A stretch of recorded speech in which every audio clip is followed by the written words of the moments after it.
Hora do debate, boa noite e seja bem-vindo ao Grande Fórum, edição desta segunda-feira, que convidou Julião Arnaldo da Frelimo, que deu as boas-vindas, e Mohamed Yacine do partido Renamo. Já sabem, antes de avançarmos para o principal tema de debate aqui no Grande Fórum, é hábito que os convidados deixem ficar aquele que é o seu tema da semana. Começo a minha extrema esquerda, Julião Arnaldo, qual é que é o tema que para si marcou os últimos 7 dias?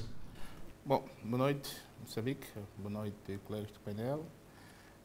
Esta semana, por acaso, vários temas que terão marcado, mas vale a pena chamar a colação a última notícia que caiu no fim de semana, que é a resposta da União Europeia ao pedido de Moçambique para a questão do cabo delegado. E como teria dito em outras ocasiões, contrariando até aquilo que muita gente ou alguns países e seus porta-vozes tentaram dizer, a União Europeia respondeu nos precisos termos da carta enviada pela Ministra dos Negócios Estrangeiros de Moçambique, que solicitava apoio logístico e, eventualmente, a questão do apoio às vítimas de locais de guerra e, acima de tudo, do ADN.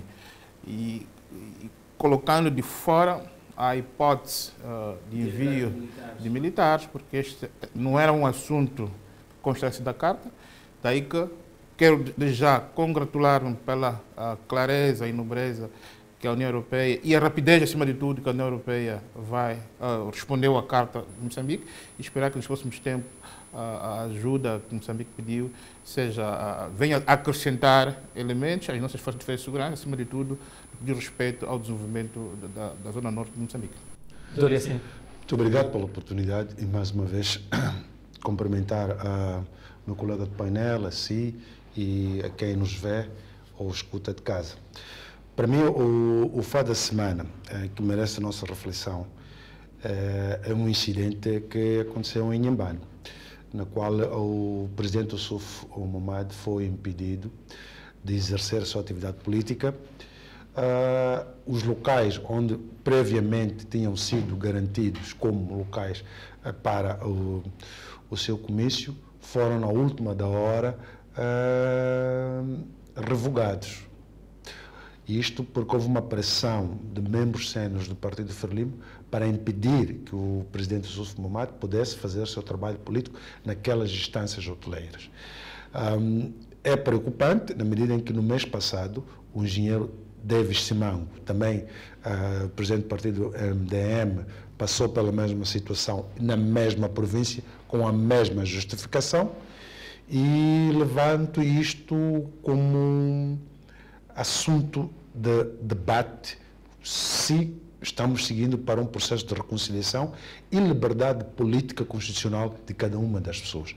É preciso rever este comportamento para não servir de palha para que amanhã não se culpe um e o outro pela não reconciliação que o país, na verdade, precisa. Pois. Vamos então avançar para o nosso primeiro tema e principal aqui no Grande Fórum de hoje. Moçambique e o Malawi tiveram um encontro de alto nível, salvo erro, foi o primeiro entre os dois dirigentes, ou seja, o primeiro dos dois dirigentes depois desta questão da pandemia da Covid-19. Da reunião foi reativada, ou seja, um dos resultados da reunião foi a reativação da Comissão de Defesa e Segurança. Começo consigo, Julião Arnaldo. São muitos anos em que esta Comissão Conjunta de Defesa e Segurança esteve paralisada. Agora, mais importante do que esta reativação escrita é, de facto, partir para a ação. Como fazer isso, tendo em conta que Moçambique está no meio de dois tipos de agressões ou duas situações de violência no centro e norte do país? Bom, primeiro é louvável que o presidente Lula Chakwera, assim que tomou poder, ou assumiu as rédeas do país, tenha tomado a iniciativa de visitar alguns países da região, sobretudo aqueles que ele entende são estratégicos para a sobrevivência do povo Malawi e, acima de tudo, da consolidação da amizade dos países da região. E Moçambique é desses países, por várias razões, até históricas. Segundo, mais do que o acordo que faz referência, me parece que há dois pontos mais importantes também para os dois países. O primeiro é tridimensional, na medida em que há um princípio de acordo que existia, chamado Triângulo de Desenvolvimento, de Malawi, Moçambique e Zâmbia, que havia sido celebrado há 10 ou 15 anos atrás, que visava desenvolver a região norte da província de Tete, incluindo a parte sul de Malawi e da Zâmbia. Esse projeto era estruturante na medida em que iria colocar esses 3 países num corredor logístico que iria permitir que quer Moçambique, quer os 2 países da Interland pudessem ter o acesso facilitado na importação dos seus bens, na medida em que eles dependem substancialmente do Porto da Beira. Esse era o primeiro aspecto. O segundo aspecto tinha a ver também com a questão do desembaraço aduaneiro de que o Malawi tem sofrido quanto à importação de bens passado pelo Porto da Beira. Esses 2 assuntos, associados ao terceiro, obviamente, tendo em conta os elementos que nós estamos a viver hoje em Cabo Delgado, também vieram fazer um bolo e um naipe de interesse no encontro, e mais do que isso, o reconhecimento que existe da parte do novo líder do Malawi, das más relações que existem institucionais entre o Malawi e Moçambique. Dito isso, até pode assustar as pessoas.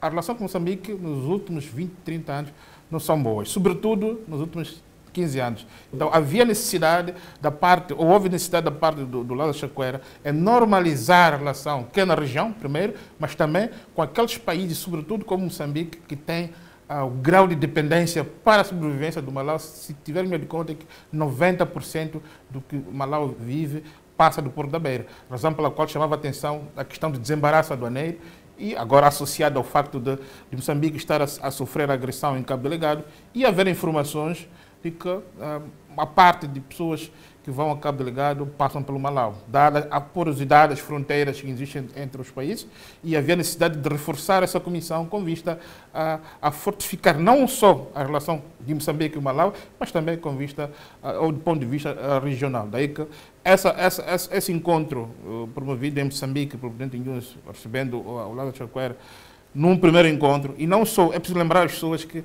o presidente Nyusi neste momento é o presidente da SADC.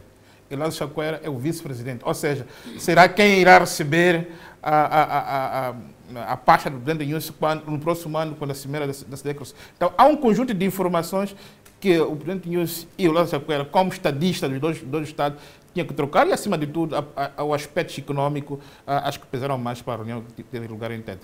Pois, o Julião Arnaldo a levantar aqui diversos aspectos que vamos analisar depois, se calhar, um a um. Doutor Yassine, como é que olha para esta reaproximação, tendo em conta esta reativação da Comissão de Defesa e Segurança, que acaba saltando muito à vista por causa da situação que é vivida em Moçambique e das fragilidades do Malawi que contribuem para a perpetuação desta situação, como citava aqui o Julião Arnaldo? Existem muitos assuntos que devem ser debatidos entre Moçambique e Malawi. Entre eles, assuntos de interesse do Malawi, e existem assuntos de interesse meramente de Moçambique. A outra, o mais importante nestes dois assuntos que eu aqui trago tem a ver com há uma falta de reconhecimento do Malawi do resultado das eleições em Moçambique. Isto é importante dizer. O Malawi tacitamente não reconheceu o resultado das eleições em Moçambique. O outro lado e isto pode dizer, em função da visita que o presidente Chakwera faz no dia seguinte à Zâmbia, à Tanzânia, e o pronunciamento que faz na presença do presidente Magufuli em relação às eleições. E também tem a ver com a reviravolta feita dentro do Malawi depois do anúncio dos resultados por parte do próprio Conselho Nacional. É preciso dizer que não houve antes nenhum encontro entre o presidente Nyusi e o presidente do Malawi, e não também com Magufuli, na medida em que esta discussão eleitoral pudesse ser levantada. Mas há outro pormenor importante aqui, é que Moçambique tem, como se diria, a faca e o queijo. Primeiro, pela a sua costa, que é longa, e o Malau ser um hinterland. E também Moçambique ter sido entregue à mediação em relação à questão do Shire, que é a navegação, que é importante para a sobrevivência do Malau. Mas, por outro lado, também é que eu não iria considerar... Este encontro foi tímido. Foi tímido. Na medida em que, do ponto de vista de relações internacionais, o primeiro encontro de um presidente é uma visita de Estado e é feita à capital do país. É feita aos órgãos de soberania desse Estado, que seria a presidência, onde está o Presidente da República, e depois o Parlamento, que é essa visita de Estado. Se for ver, a imagem trazida entre a visita ao Presidente Nyusi e a visita ao Presidente Magafuli no dia seguinte são imagens totalmente diferentes. O que é que isto revela, no fundo? Revela tal timidez do ponto de vista de posicionamento internacional. E há interesse de Malau em avançar para Moçambique para ver se encontra as mesmas bases, que seria o quebrar de gelo. Acredito que há de haver uma outra altura, uma visita de Estado do ponto de vista real, assim que esta conversação que houve ter sido dissolvida da melhor posição. Porque existem ganhos políticos e existem também perdas econômicas. Há uma perda econômica que o Malau tem aqui, que é em relação à linha da Vale, que passa por Malau e volta para Moçambique. O ganho do ponto de vista de cobrança de taxas para Malau foi sempre reduzido em relação ao que Moçambique tem. E Malau também tem o seu interesse. Se o Malau, de certa forma, prejudicar essa linha, Moçambique também tem a capacidade de prejudicar os 90% de dependência que o João ou a Arnaldo faz menção. Então, há aqui dos dois lados, e eu penso que este foi um encontro de quebrar o gelo e que no futuro poderemos notar o verdadeiro sentido de reconciliação entre Moçambique e Malau. Julião Arnaldo, tendo em conta que esta situação de dependência que o Malawi tem com relação a Moçambique, falou-se dos 90%, o Malawi deixou bem claro os seus interesses, citou alguns setores fundamentais, como é o caso do setor energético e também do setor dos transportes. Que vantagens Moçambique pode ter desta relação com o Malawi?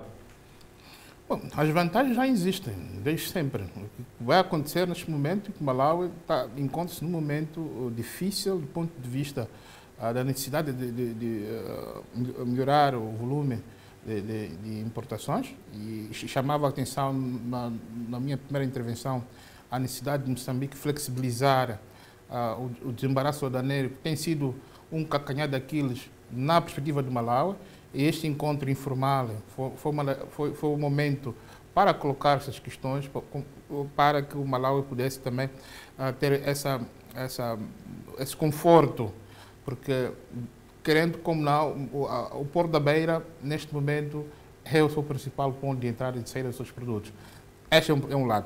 A questão da energética, a Moçambique também joga um papel fundamental para a salvação do povo Malawi, razão pela qual, dentro dos projetos que estão traçados, e se as coisas funcionarem, ocorrerem nos termos em que foram acordadas, há uma perspectiva do Moçambique ser a solução de 70% dos problemas da energia no Malawi. Portanto, como pode reparar, existe uma interdependência, é verdade, mas também existe uma dependência excessiva em alguns setores primordiais, como a questão do Porto da Beira, o transporte rodoviário, e agora quer saber uma nova etapa, que é a etapa ferroviária, que é a alternativa que Moçambique pensa em oferecer ao Malawi face à questão da navegabilidade do Shire, que anunciava o meu colega, que ainda não tem uma solução definitiva face também aos vários relatórios ambientais que estão ainda em estudo. Enquanto isso não ocorre, Moçambique oferece uma alternativa, que é a alternativa do ramal da ponte Dona Ana. Portanto, aqui iremos assistir nos próximos tempos, e acreditando até a boa fé e a boa vontade do presidente Lauro Chapera, que quer trazer na abordagem não apenas com Moçambique, mas com a região. E a prova disso é o périplo que está a realizar por alguns países alguns dos quais em visita de Estado, ou outros, como o caso de Moçambique, em visita privada, em que reúnem-se com a delegação moçambicana para tentar fazer a tal aproximação que tem faltado com Moçambique há mais de 20 anos. Pois, Mohamed Yassin, se há aqui uma agenda comum entre os dois líderes, o recém-eleito presidente de Malawi, Lázaro Chakwera, e Filipe Nyusi, está também ligada a esta questão mútua, à questão de combate à corrupção. Passa aqui alguma redundância. A cooperação pode se estender também a esse nível, tendo em conta a dimensão que há nas relações, sobretudo económicas. Bom, não existe, por aquilo que a história diz, não existe intervenção econômica que não esteja ligada também com a possibilidade ou a necessidade de reduzir os índices de corrupção.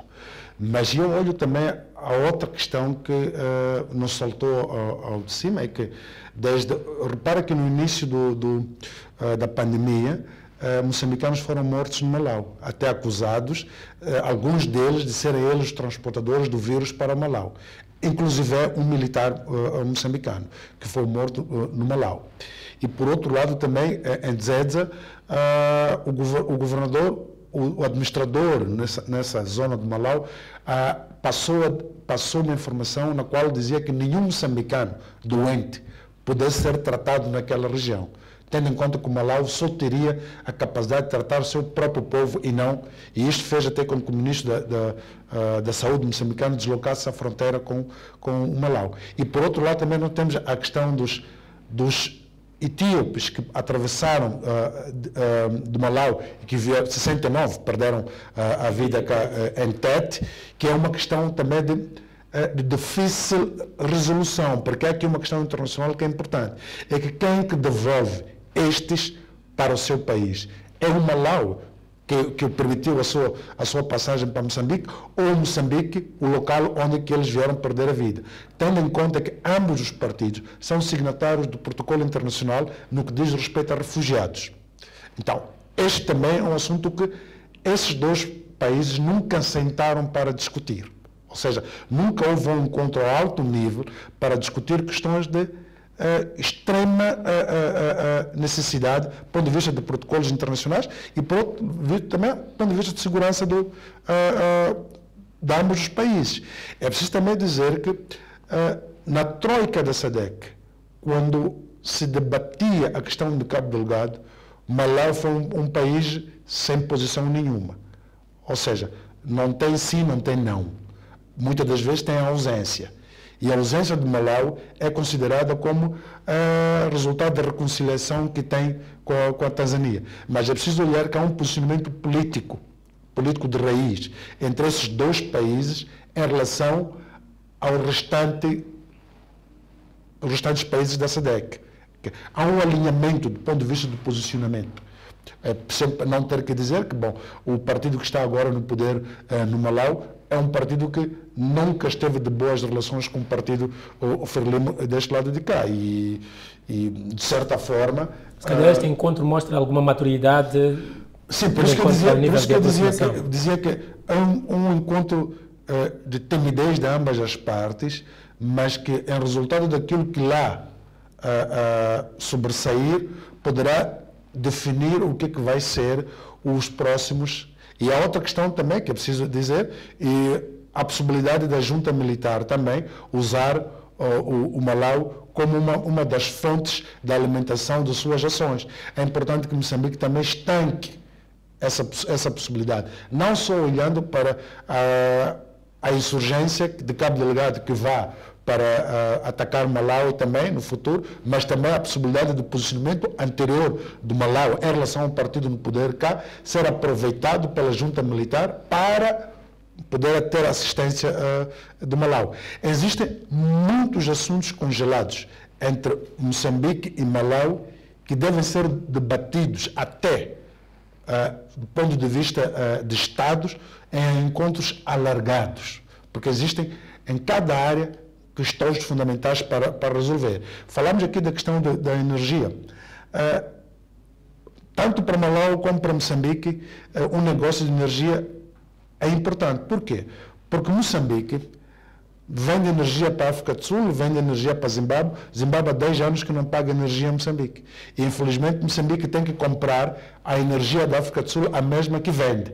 Então, conseguindo vender para o Malau, ou garantias de venda para o Malau, impede que Malau tenha essa oferta de energia através do quê? Tendo em conta este nível de timidez que existe aqui, que constitui até uma nuvem, podemos esperar resultados que vão de acordo com o otimismo que há a breve trecho? Olha, eu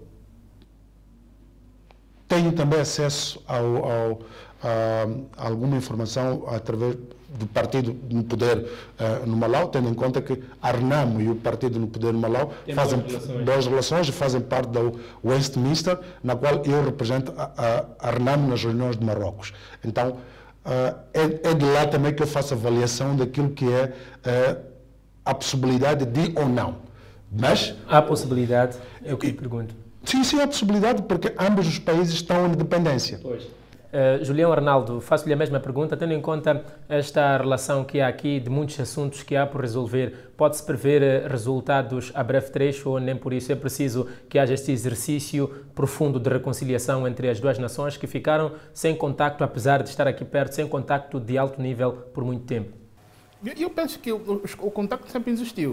Ao contrário, existiu, mas de forma tímida. O que o Lalo Chakwera e o presidente Guedes fizeram foi abrir esta nuvem que existia da timidez, tentar transformá-lo em oportunidade e os dois Estados possam conversar de forma permanente. E a prova disso é a linha que vai ligar, de energia que liga Milange a Malau. Isso é um projeto anterior ao presidente Lalo Chakwera e à presidência. Significa, muito antes já existiam relações, que nunca foram cortadas, mas sim eram tímidas, eram relações diplomáticas de conveniência. Mas o que se pretende neste momento é que os dois Estados efetivamente funcionem como parceiros comerciais, como irmãos, e, acima de tudo, aproveitem as sinergias e as oportunidades que cada Estado pode oferecer a cada um para poder fazer da maior forma possível, e por isso que auguro melhores dias e, sobretudo, pela abertura que o presidente Lalo Chakwera está a demonstrar. Da parte de Moçambique, penso que nunca houve problema, pelo contrário, as preocupações que o Malau veio deixar, incluindo que Moçambique também deixou a Malau, irão encontrar as melhores respostas possíveis. Daí foi foi reativada as comissões técnicas que não reuniam há mais de 10 anos, possam, de forma pontual e de forma setorial, debater os interesses de cada Estado e avançar de forma coerente com vista à harmonização necessária entre dois Estados. Tanto Moçambique quanto Malawi aqui na região tem uma situação de dependência de economias mais fortes. Esta aproximação e esta questão de Moçambique ser presidente e o Malawi ser vice-presidente pode ajudar a influenciar políticas que tornem a região mais funcional para estes países menos abastados, pelo menos economicamente? Aliás, um dos objetivos da criação da SADC é justamente isso, criar sinergia e oportunidade de cada país para poder servir primeiro a região e o desenvolvimento de cada país de forma individual. Mas já passam 40 anos que os projetos estão estagnados. São desafios que nós temos que passar como seres humanos. Aliás, na vida pessoal de cada um de nós, levamos desafios que, por vezes, levam 40 a 50 anos. O importante é persistir, haver essa força de vontade e existir na liderança, no caso de Estados, pessoas com a visão do presidente Inhosso, pessoas com a visão do Lalo Chakwera, e espero que os outros países da região acompanhem este movimento que se pretende, efetivamente, de uma SADC mais próspera, mais robusta e, acima de tudo, consolidar os ganhos que a própria SADC já obtém neste momento. Bom, eu provavelmente olhar assim para... sempre analisei a SADC como um grupo de amigos. Ou seja, a SADC perdeu a sua importância política assim que a África do Sul se tornou independente e a Namíbia depois de seguida. Quer dizer, perdeu a importância política porque o objetivo comum visava um aspecto. E ao perder esse aspecto, alargando para mais áreas de intervenção, a SADC foi se perdendo aos poucos. E se for a ver, mesmo na proclamação da vitória do presidente Inhosso, a SADC tem um posicionamento, o Malau e a Tanzânia tem outro. O que significa que distanciam-se do posicionamento da SADC. Por outro lado, na questão da livre circulação das pessoas, que é a moeda fundamental da SADC, Angola tem um posicionamento diferente, ou seja, não permite a circulação da mesma forma como o protocolo da SADC exige. Tanto como também a África do Sul... Não é aquele medo de alguns países alimentarem muito, oferecerem muito e receberem pouco. Mas então, se nós temos acordos regionais, devem ser cumpridos por todos, havendo que se cumprir. E o presidente Nyusi e o presidente Lázaro são de uma geração que vem depois da criação da própria SADC. E uma das coisas que tem estragado a SADC é a continuidade da presidência de alguns partidos de libertação a nível da SADC. Por quê? Porque em vez de se discutir matérias de interesse comum, até do ponto de vista de segurança, discute-se os saudosismos do passado. Ou seja, nós ajudamos-vos a chegar aqui ali. Daí que o presidente Mugabe, na altura, conseguiu até encerrar o tribunal da SADC, porque tinha perdido a causa lá. Se calhar o importante não é mudar as posições, mas é fazer cumprir os acordos. E eu penso que o SADC tem que reduzir as expectativas que tem e concentrar-se naquilo que é possível fazer. Porque se não fossem as expectativas, hoje nós teríamos a moeda comum na SADC, que se esperava que seria em 2019. Se não fossem as expectativas, o NEPAD seria a grande umbrella agrícola da SADC, tendo em conta que na altura do seu lançamento até tinha um moçambicano pela frente. Então, o que é que exatamente o SADC pode fazer e o que é que não pode? Por outro lado, o gelo entre Moçambique e Malau tem que ser refletido até do ponto de vista da mediação que Malau e a Tanzânia pediram no passado e que foi feita pelo presidente Chissano e que não foi favorável ao Malau. O que significa que há aí uma rixa que provavelmente não pode ser somente do presidente Nyusi, mas também tem a ver com a SADC ao colocar um mediador que acabou falhando com um dos países. Ou seja, um dos países em contenda entendeu que a mediação do presidente Chissano estava inclinada para um certo lugar. Provavelmente pelos fatos históricos que Moçambique e Tanzânia têm, provavelmente não seria a pessoa ideal, o presidente Chissano, a fazer aquela mediação. Eu, na altura, até também, a minha opinião era que pudesse ser uma outra pessoa e não o presidente Chissano, porque havia interesse claro do ponto de vista de dependência de posicionamento. Agora, vamos ver o que exatamente pode acontecer. Há um pronunciamento de Lázaro Chakwera ontem, que faz com o presidente Magafuli, que é ainda mais preocupante, que é quando diz é importante que os partidos da região deixem de convidar observadores que chancelam eleições que claramente foram perdidas pelo partido no poder. E essa é a posição de Chakwera e Magafuli. Então, Chakwera pode não ter falado aqui, mas quando chegou na Tanzânia falou. E essa é uma posição na qual os dois presidentes entendem que tem que avançar com esta proposta para a SADC. Então, acho que ainda há muitos assuntos que devem ser falados para que esta SADC seja o único bloco. E nós, como Renamo, tendo perdido as eleições como perdemos, só podemos estar satisfeitos que a gente tenha presidentes que estejam hoje a debater a forma como os outros países ganham as eleições. Julião Arnaldo, mais uma vez vou voltar a fazer-lhe a mesma pergunta. Tendo em conta esta relação nebulosa, essa diferença de posições em um Malawi que muitas vezes não concorda conosco como país naquilo que se pede na SADC, até agora no problema que mais preocupa o país, que é a situação de Cabo Delgado. É vantajosa esta aproximação ou devíamos focar as nossas atenções em outro tipo de parcerias? Bom, eu volto a socorrer da intervenção do presidente Chissano, quando dizia que há que ter cuidado nas escolhas que nós fazemos, mas em relação ao Malawi não é importante escolha, os vizinhos escolhem. Malawi é um país vizinho que foi importante para Moçambique na luta de liberação nacional, pese embora alguns episódios menos claros. Também Moçambique é importante no que diz respeito à viabilização na perspectiva econômica e até social do próprio Malawi. Eu penso que, neste momento, o mais importante é que Moçambique e o Malawi abordem assuntos de forma clara, de respeito ao que lhe interessa. Moçambique, em relação ao Malawi, obviamente, para além da questão da viabilidade econômica, tem um interesse particular no que diz respeito à questão de segurança. A questão de segurança não apenas por causa do Cabo Delgado, mas também por conta da questão da imigração ilegal, e que o Malawi é usado muitas vezes para entrar de cidadão da Etiópia e da Somália para Moçambique através do Malawi. E há interesse, e não só, o Yassine colocava bem o conflito que existe entre a zona fronteiriça entre Malawi e Moçambique, que em algum momento não se sabe bem onde começa o Malawi, onde termina o Malawi, onde começa Moçambique, onde termina Moçambique.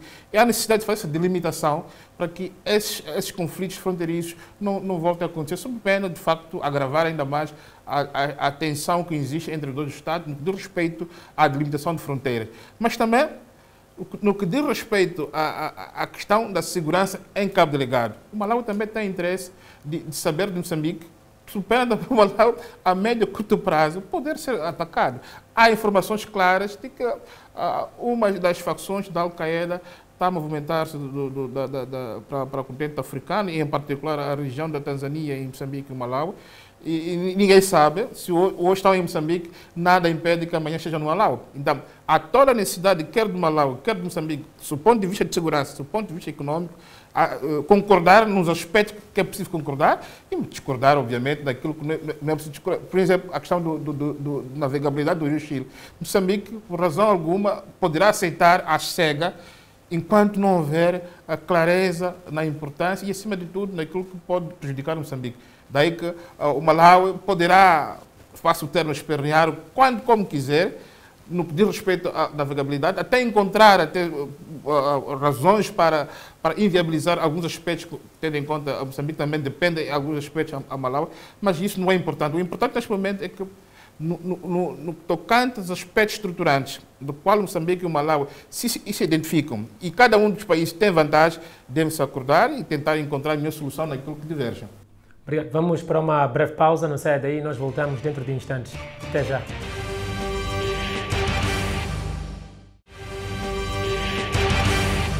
Segundo bloco do Grande Fórum, mais uma vez boa noite e seja bem-vindo. Hoje convidamos Julião Arnaldo da Frelimo e Mohamed Yassine. No primeiro bloco discutimos o encontro entre o recém-eleito presidente do Malawi, Lázaro Chakwera, e agora no segundo bloco vamos discutir a questão da gestão ou da resposta do setor da educação à pandemia da Covid-19. O Ministério da Educação anunciou recentemente que os alunos de escolas sem exame iriam progredir automaticamente. Começo consigo, Mohamed Yassine. Como é que olha para esta resposta do governo moçambicano de progressões automáticas, tendo em conta que há cadeiras com precedência que precisam de algum tipo de instrução na classe anterior e que também há cadeiras ou há classes que precisam que o aluno chegue com determinadas habilidades?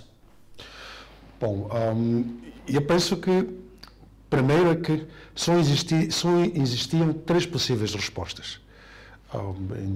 O Estado só podia escolher entre cancelar o ano, ter as passagens automáticas para essas classes, ou, por outro lado, fazer um exame a curto espaço de tempo, e que esta última opção, no meu entender, seria um descalabro. A primeira também, cancelar o ano, seria outro descalabro. Então, entre todos os males, o Estado optou pelo mal menor. Pode até existir outra análise que possa ser melhor do que a minha, mas eu acredito que também, entre essas três possíveis, a melhor foi esta opção. E diria porquê. Se o governo não avançasse, e não estou a olhar aqui para as piores opções, estou a pegar só no valor desta opção. É que, se não avançasse com essa passagem automática, iria fazer com que o ano seguinte, ou os alunos tivessem que repetir o mesmo ano letivo. Se não fosse este o caso, teríamos uma avalanche, começando da primeira classe, de alunos que iriam criar um congestionamento. São 1 milhão de entradas, pelo menos, a nível da primeira classe anualmente. Até, por várias vezes, acompanho vozes que contrariam este posicionamento como se fosse uma inovação. Pessoalmente, eu me recordo que até 2015 e 2005 nós tínhamos o projeto Banco Mundial, Educação para Todos, que previa passagens automáticas para as primeiras classes. Então, o difícil de não entender é como gerir as classes que têm exame nesse curto espaço de tempo. E aí eu diria que a opção do governo foi reduzir a burocracia que pudesse ter em termos de gestão de alunos, concentrando somente para aqueles que é obrigatório que façam um exame para transitarem para outra classe. Olha, classes sem exame, que são somente essas que terão a passagem automática. Quando é que se avalia o aluno? Porque não tem exame nenhum. É em função daquilo que é a sua prestação do ponto de vista de testes. Os testes que vai fazendo ao longo do ano. Este, para mim, é o mal menor, é detrimento daquelas classes que teriam o exame. Se tivesse que... A minha opção seria esta que foi trazida. Julião Arnaldo, a sua posição com relação a esta decisão do Ministério da Educação e Desenvolvimento Humano de passagens automáticas para as classes sem exame, que levantou algum escândalo, ainda que tímido. Alguns pais, pelo menos os que nós entrevistamos, diziam que era preferível cancelar o ano letivo. Bom, primeiro, tenho que saudar pela forma pedagógica e sábia a intervenção que foi feita por Yassine Mohamed, meu colega do painel, que é raro ver, ouvir isso de alguém vindo da oposição. E espero que muita gente esteja a assistir esse programa, perceba e saiba destrinçar entre uma análise coerente dos factos e com o facto de sermos, em algum momento, adversários políticos, não inimigos. E isso é importante. Mas voltando à questão que me colocavas, eu sinto que o governo de Moçambique, e em particular a ministra da Educação e o seu grupo de trabalho, penso que tomaram a decisão correta. E os fundamentos mais que lúcidos foram aqueles que o IACN avançou. E, acima de tudo, pela coragem que o Estado moçambicano teve neste processo ligado à Covid-19. Há de reparar, por exemplo, quando Moçambique decidiu interromper as aulas, Moçambique não tinha nenhum caso, muito menos um óbito, porque teve em conta o maior valor que é a vida do estudante e, acima de tudo, em idades iniciais. Segundo, a questão das classes sem exame, e em função daquilo que Yassine avançava aqui, eu penso que não pode escandalizar-nos tanto se partimos do pressuposto de que recentemente o país tinha as passagens automáticas como regra. Isto não terá sido alguma pressão por exemplo, o secretário-geral da ONU apareceu várias vezes a dizer que se não se deixarem as crianças irem à escola, não se deixarem as crianças progredirem, estaríamos a prejudicar toda uma geração. Pronunciamentos iguais vinham da Unesco. Não tem nada a ver porque há países que tomaram decisões diferentes de Moçambique e acredito que nos próximos anos irão se arrepender, porque mais uma vez aqui a racionalidade foi tomada em conta, tendo em conta que aquilo que são os números de entradas na nossa escola, tendo em conta a fragilidade do nosso sistema de educação, decidir-se pelo mais fácil, mais pernicioso, que era abolir o ano e as pessoas ficarem em casa, as consequências seriam para 15, 20 anos. O que significaria, a partir do próximo ano, iríamos voltar a 75, em que a taxa de frequência andava na ordem de 70% a 40%, a 4% ou 6%, o que significaria, iríamos precisar no mínimo de 15 anos para voltar à normalidade. A normalidade que não é normal, que é hoje temos 60 alunos numa sala de aulas. Portanto, aqui tinha que se encontrar um meio termo, e o meio termo, para mim, é o mais correto, em função do descongestionamento que vai acontecer nas classes sem exame, por um lado.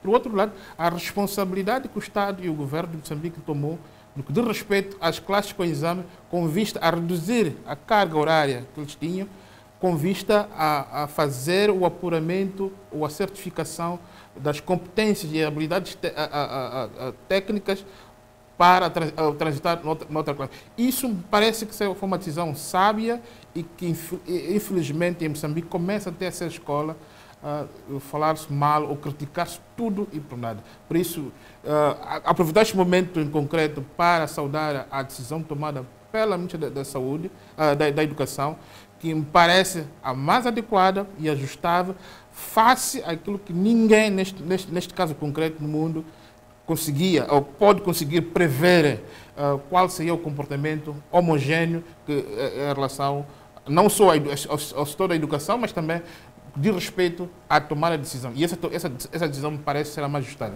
Mohamed Yassine, é verdade que concorda com esta decisão? Qual é o seu olhar com relação às vozes que falam de pressões? Bom, eu penso numa primeira fase falou-se, por exemplo, da pressão que vinha ou poderia estar a vir do lobby da educação no ensino privado. Olha, se assumirmos que é uma pressão das Nações Unidas, diremos que Moçambique é membro com plenos direitos das Nações Unidas, por isso que nós temos até um embaixador para as Nações Unidas. E as decisões que são tomadas entre as colegiais ou não, Moçambique também as assume.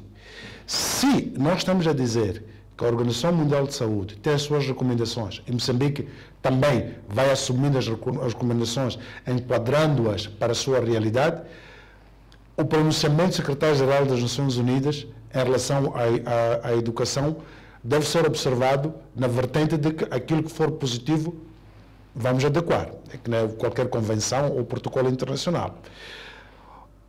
Há sim quem entende que poderia ser diferente.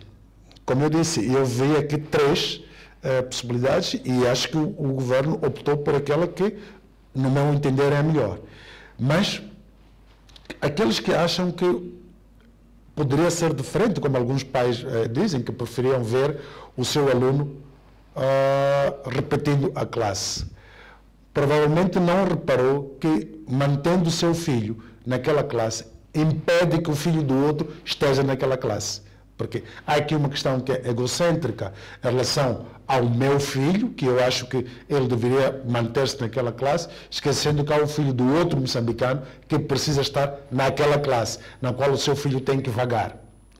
Esta é uma resposta que eu acho que muitas das vezes a gente esquece que estamos num Estado que não é só meu, é nosso. Pois, vamos voltar um pouco. Recentemente, as aulas da 12ª classe retomaram. Os alunos, pelo menos aqueles que nós entrevistamos mais uma vez, vieram mostrar a preocupação que tem que ver com o transporte. Eles dizem que nas escolas as condições estão até criadas, mas o problema é o percurso casa-escola, escola-casa. Como gerir este problema? Olha, eu queria buscar a solução dentro da escola, primeiro, que é, não há resposta certa em relação a condições criadas dentro da sala de aula, para que a infecção seja reduzida. Eu vejo às vezes o que é feito, ter ali a água, lavar as mãos, testar e entrar na sala de aula.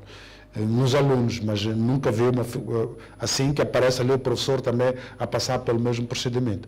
Tendo em conta também que é dito que uma grande franja da população é assintomática. Então, não estamos a dizer que as condições estão criadas a 100%. Assumiu-se um risco. A outra particularidade é que o índice em Maputo disparou. Se for a ver, até havendo alguns que entendem que Moçambique poderia, per si, entrar para um lockdown, devido a um número de infecção que disparou em Maputo. Hoje já não se fala do índice elevado em Cabo Delgado, mas olha-se para Maputo, os números que vão aumentando. Então, a política de educação para Maputo, em termos de vista de enquadramento desses alunos, de certa forma não deve ser a mesma que deve ser encontrada para Niassa, ou para Cabo Delgado, ou para Inhambane. Por quê? Porque a situação difere, do ponto de vista factual. É diferente, já não é a mesma. A doença é a mesma, mas a evolução da infecção nessas províncias começa a não ser a mesma. Agora, melhor que o Ministério da Saúde e Educação ambos devem trazer uma proposta que acalenta ou contenta este encarregado de educação em relação à estadia do seu educando dentro da sala. Agora, olhando para a questão do transporte, com a redução dos alunos das outras classes, tendo em conta que estes não devem ir às aulas porque têm passagem automaticamente, partíamos do princípio que poderia haver um alívio nos transportes, mas a realidade mostra-nos que não. Ou seja, mesmo sem esses alunos, os transportes continuam cheios e reduzidos, o que significa que não se alocou transporte suficiente na rua para acolher este número pequeno de alunos que vão às aulas para ter um exame. Pois, Julião Arnaldo, qual é a sua opinião com relação a esta questão da segurança dos alunos, sobretudo tendo em conta a situação do transporte na cidade de Maputo? Em tempos, a Ministra dos Transportes e Comunicações, porque o Presidente da República disse que os setores envolvidos deviam trabalhar juntos para resolver o problema, disse que estava-se a tentar ver algumas viaturas que talvez teriam condições de voltar a trabalhar para minimizar a situação da carência de transporte em Moçambique. Disse isso, mas a preocupação ainda permanece. Como gerir este problema? Bom, é complicado porque não me parece que o país passará a ter mais transporte por conta da Covid-19. O problema do transporte é estruturante e, como bem dizia o Yassine, até de certo modo um pouco egocêntrico ou egoísta pensarmos a questão do transporte de Maputo, eventualmente da Matola, com o país todo, que o país não é igual. E eu entendo a preocupação dos pais que estão em Maputo e na Matola, eventualmente na Beira e na Nampula, que necessitam de ver transporte para deslocar-se para a escola, da escola para casa, mas também é verdade que a responsabilidade e sobretudo, a decisão quando foi tomada de apenas permitir o regresso de classes com exame, partiu-se do pressuposto de que serão pessoas com uma idade, de certo modo, consiga reger-se a si próprio para atender os princípios básicos de higiene e de segurança no que diz respeito à proteção contra a Covid-19. Mas a carência de transporte é igual e não depende totalmente deles. Contrastando nas classes mais iniciais. Mas, de todo modo, penso que a única solução é respeitar, é fazer o que fazem os mais velhos que vão aos serviços, por exemplo, que usam a máscara, a higienização e, acima de tudo, ter um tal distanciamento social, ainda que seja difícil para a cidade de Maputo e Matola por conta da falta do transporte, mas é a solução que nós temos neste momento. Porque pensamos que haveria o transporte especial para o setor da educação. Não sei até que medida isso seria prático. Eu não sei até que medida o próprio transportador ou o próprio Estado, ou o Conselho Municipal tem empresa de transporte, seria rentável para a escola e, acima de tudo, pela distância que as escolas têm. Vamos lá imaginar uma escola de ensino secundário em Boane. Que tipo de transporte tu ias alocar para lá? Será prático? Então, aqui, no lugar de apontar ou fazermos críticas que são necessárias às vezes, mas também, em algum momento, temos tentado trazer soluções e em função daquilo que é o elemento concreto que neste momento estamos a debater, que é a questão do Covid-19, que em princípio é uma pandemia que virá para ficar algum tempo até que haja uma solução, daí que tudo o que foi feito neste momento, quer pelo governo, quer pelo Ministério da Educação, quer pelas escolas, quer estatais, quer privadas, foi com vista a tentar encontrar uma solução para um problema concreto, mas também a esperar que os pais e os alunos possam ser parte da solução do problema. Daqui a pouco passa-se para a fase 3 e o ensino primário vem aí a partir do dia 19 de outubro com relação aos primeiros prazos. O Presidente da República disse que o desconfinamento ou o relaxamento das medidas ia seguir 3 fases, já estamos na segunda, partimos agora para a última fase, onde vamos ter crianças que também estarão no transporte e estarão na escola. Se há este drama agora, este medo dos alunos, no futuro vai piorar se não forem tomadas medidas concretas. Também por parte do governo, alguns alunos, por exemplo, sugerem que, da mesma forma que acontece em algumas escolas privadas, se veja alguma forma de se criar transporte que funcione, pelo menos em determinados períodos, para alunos. Eu compreendo, mais uma vez, a preocupação dos pais, que é legítima, mas não me parece que seja a solução, porque eu vou lhe dar um exemplo simples.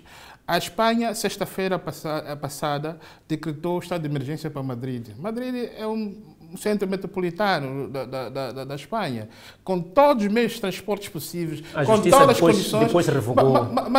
Mas o que acontece? Acontece que o número de infecção, quer na via pública, quer nos bares, quer nos centros comerciais, quer nas escolas, incluindo até as escolas, é maior. Então, qual é o problema? O problema será o transporte? Penso que não. O problema é da pandemia. Eu penso que politizar o Covid-19 pode ser um erro estratégico, porque a pandemia não só atinge uma certa ala e deixa outras. E eu penso que o risco é o mesmo para todos. Eu penso que devemos buscar iniciativas sensatas que possam ajudar a proteger vidas, a reduzir o índice de infecção e, acima de tudo, deixar os setores estratégicos do Estado a funcionar, porque o Estado somos todos nós. Existem questões que podemos debater em relação à melhor política de intervenção, mas o mundo todo foi encontrado de surpresa. E até as grandes potências continuam sem soluções adequadas. Agora, imaginemos que numa caserna militar a Covid chega. Estaremos a lidar com uma questão de segurança de Estado. Imagine que num hospital a Covid chegue. Imagine que num presídio, numa das cadeias, a Covid chegue.